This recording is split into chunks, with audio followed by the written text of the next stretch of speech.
आज के इस वीडियो में मैं आपको बताऊंगा हेरारिकल इनहेरिटेंस के बारे में। तो ये हमारा टाइप नंबर 4 है इनहेरिटेंस का।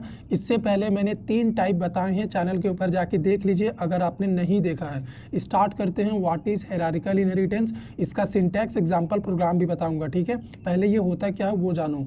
अ inheritance which contain only one super class and multiple subclasses and all subclass directly extends superclass is called hierarchical inheritance। Hierarchical inheritance हम उस इनहेरिटेंस को कहते हैं जिसके पास केवल एक सुपर क्लास होता है और सब क्लासेस बहुत सारे हो सकते हैं, एक से ज़्यादा होगा, ठीक है। और वो सब क्लासेस डायरेक्टली सुपर क्लास को एक्सटेंड करते हैं, उसी को बोलते हैं हेरारिकल इनहेरिटेंस। फिगर को देखो मेरे, एक सुपर क्लास है और 3 सब क्लासेस है, और ये देखो तीनों सब क्लासेस डायरेक्टली एक्सटेंड कर रहे हैं सुपर से, है ना। जो भी चाहिए सुपर से डायरेक्ट मांगेंगे ये लोग। तो इसी चीज़ को सिंटैक्स में कैसे लिखेंगे, ये देखो क्लास ए है, यहाँ पे कुछ भी कोडिंग किया हुआ है, तो ये हमारा सुपर क्लास हो गया। अब यहाँ पे क्लास बी मैंने बनाया है जो कि हमारा पहला सब क्लास है। ये क्या कर रहा है, एक्सटेंड कर रहा है ए को। तो ए का जो भी कोड यहाँ पे था यहाँ पे आ चुका है, हम रीयूज़ कर सकते हैं बी के अंदर, और इसका खुद का भी यहाँ पे कोड लिखा हुआ है। तो ये हो गया कि डायरेक्टली क्लास बी हमारा सब क्लास ए सुपर क्लास को एक्सटेंड कर रहा है, ठीक है। एक और क्लास सी है जो कि हमारा सेकेंड सब क्लास है, ये भी क्या कर रहा है, सुपर क्लास ए को ही एक्सटेंड कर रहा है।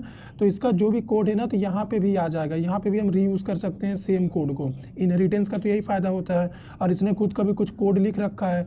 तो यहाँ पे देखो सब क्लासेस एक से ज़्यादा होने चाहिए, लेकिन super class must be single, और ये सुपर क्लास को डायरेक्टली एक्सटेंड करेंगे, उसी को कहते हैं हेरारिकल इनहेरिटेंस।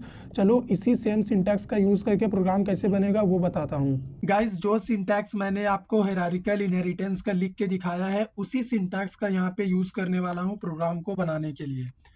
तो प्रोग्राम बनाने से पहले ये बताता हूँ आपको कि इनहेरिटेंस को डेवलप ही किया गया है कोड को रीयूज करने के लिए।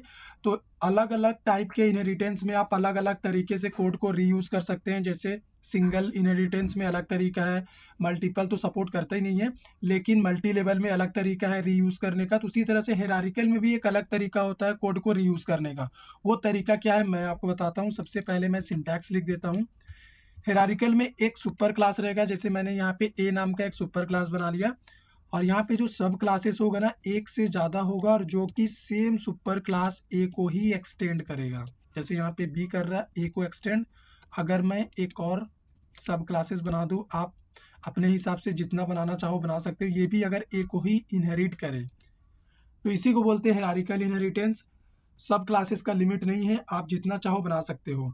तो हेरारिकल इनहेरिटेंस बनाने का पर्पस ये होता है कि मान लो आपके पास हजारों सब क्लासेस हैं बी और सी की तरह, और उन सभी सब क्लासेस में एक ऐसा सोर्स कोड होना चाहिए जो सब यूज करना चाहते हैं। इसको भी वही चाहिए, इसको भी वही चाहिए। तो उस केस में आप उस कॉमन सोर्स कोड को अपने यहाँ पे सब क्लास के अंदर लिख दो। ये क्या करेंगे, यूज कर लेंगे, क्योंकि इन्होंने एक्सटेंड कर रखा है सुपर क्लास ए को। तो चलो दिखाते हैं मैंने क्या बोला है उसको रियल में कैसे इम्प्लीमेंट करना है। तो मान लो इसके पास एक मेथड है जिसका नाम है इनपुट, ठीक है। और इसके अंदर अगर मैं लिखूं system dot out dot println, और मैंने क्या लिखा, एंटर योर नेम, ठीक है। ये मैसेज मैंने यहाँ पे लिख डाला। अब क्लास बी में आते हैं जो कि पहला सब क्लास है। ये अपना नेम एंटर करना चाहता है, तो ये चाहता है कि मैं जब भी नेम इनपुट करूँ ना तो मुझे एक मैसेज मिल जाए। तो ये इस कोड को रीयूज करना चाहता है, रीयूज कर लेगा क्योंकि एक्सटेंड किया हुआ है। अब ये अपना कोडिंग आगे से लिखना स्टार्ट करेगा, इसको ये वाला लाइन लिखने का दरकार नहीं है, ठीक है। तो इसके पास एक मेथड है सो, मान लो ये इसने खुद से बनाया, बना ही रहा है। यहाँ पे इसने क्या किया, system dot out dot print L N लिखा यहाँ पे, और यहाँ पे ये क्या बोल रहा, माई नेम इज अंकित, ठीक है। यहाँ पे इसने ये लिख दिया। अब उसके बाद अपने पास एक और सब क्लास है सी। सी भी क्या सोच रहा, सी भी अपना नेम इनपुट कराना चाहता है। इसके पास एक अलग मेथड होगा डिस्प, ठीक है। यहाँ पे भी मैसेज देंगे system dot out dot println, ये भी बोल रहा माय नेम इज यहाँ पे अंकुश, क्योंकि ये इसका खुद का मेथड है, इंडिपेंडेंट है, कुछ भी कोड लिख सकता है। जरूरी नहीं है कि ये नाम जो लिखा है ये भी वही लिखे, ठीक है। यहाँ पे दोनों मेथड सेम इसलिए नहीं करा मैंने क्योंकि ओवरराइडिंग हो जाएगा। जब ओवरराइडिंग बताऊंगा आपको वहां पे क्लियर कर दूंगा, ठीक है। अभी ऑब्जेक्ट बनाने की बात आती है ना, तो आपको एक बात ध्यान में रखना है कि ऑब्जेक्ट आपको हमेशा सब क्लासेस का बनाना है। क्यों? क्योंकि सब क्लासेस के पास तो सुपर का प्रॉपर्टी होता ही है और इसका खुद का भी होता है, तभी तो आप इनहेरिटेंस का फायदा उठा पाओगे। तो आप बी का ऑब्जेक्ट बी में बना सकते हो, यहाँ पे सी का यहाँ पे बना सकते हो, लेकिन ऑब्जेक्ट बनाने के लिए मैं एक अलग क्लास बना रहा हूँ। उस क्लास का नेम होगा हमारे डेमो। इस डेमो क्लास के अंदर मेन मेथड बनाएंगे और यहाँ पे अपना ऑब्जेक्ट क्रिएशन का काम करेंगे। सबसे पहले क्लास बी का ऑब्जेक्ट अगर मैं बनाऊं तो यहाँ पे इस तरह से हमें लिखना होगा ये सोर्स कोड। और अगर क्लास सी का भी मैं बनाने चला जाऊं तो सेम सोर्स कोड यहाँ पे सी के लिए भी मुझे लिखना होगा। अभी क्लास बी का ऑब्जेक्ट रेफरेंस है आर, तो ये सुपर क्लास के इनपुट मेथड को कॉल कर सकता है क्योंकि इसको उसके सोर्स कोड को रीयूज करना है, इसे जरूरत है। और इसके पास भी एक खुद का मेथड है जिसका नेम है शो, इसने खुद रखा है, ठीक है।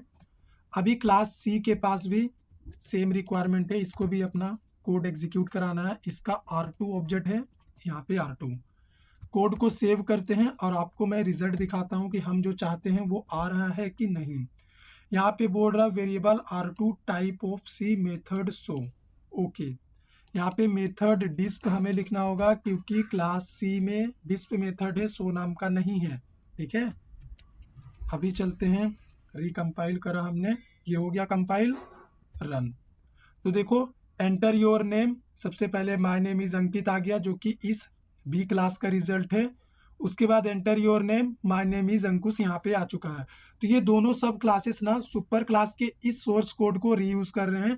तो अगर आपके पास भी ऐसा रिक्वायरमेंट हो कि आपको अपने पर्टिकुलर किसी सोर्स कोड को अपने हजारों लाखों सब क्लासेस में यूज करना है, तो आप कॉमन वाले सोर्स कोड को इस सुपर क्लास में लगा दो और एक्सटेंड कर दो, तो अपने आप सभी रीयूज करते रहेंगे।